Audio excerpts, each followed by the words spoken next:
Hammaga salom bola. Sizlar bilan men yana Notko. Bugungi videomizda ukam bilan vijvaniya qilamiz. To'g'rimi uka? To'g'ri. Ko'ramiz nima bo'ladi. Qanday kelyapmiz oxirida.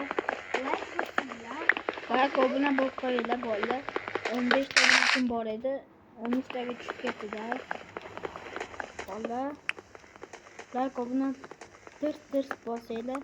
Bundan da qiziqarli videolar olamiz. Aka, Ha? bu uyasimiz Ha. Keyin ancha kuchayib ketdi. Qonlarga tushamiz, to'g'rimi uka? Ha, to'g'ri. Akam aytganlaridek kommentga yozib turinglar. Komment, obuna bosib qo'yamiz avvaldan.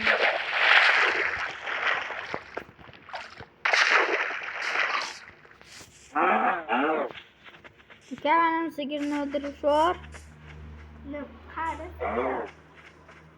Mana. Ur. Sen qochib ketdi aka.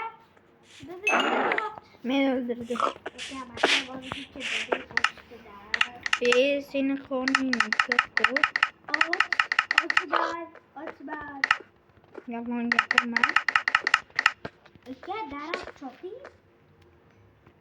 Men kirkalarga kuchayib bo'ldim. Hali ketdilarga salmadim. Men ko'nglimga tushmay ayog'i ozgina O'zimdan daraxt qo'yaman.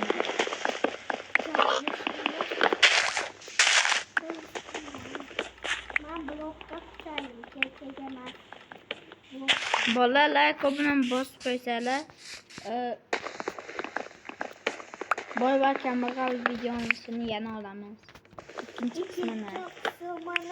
Biz uni 10-qismigacha chiqaramiz. 10ta qism bo'ladi. Bolalar ko'pini dirs bosinglar. Hali 50 ta obunachim bo'lsa bola web kamerada stream qilaman. Yüzünü ko'rsatib, takov bola istesanglar PUBG o'ynaymiz, Minecraft o'ynaymiz, Aka, mana boliga. Roblox o'ynaymiz istesanglar bola. Istagan o'yinlarni o'ynaymiz. Faqat sizlarga obuna bo'lsanglar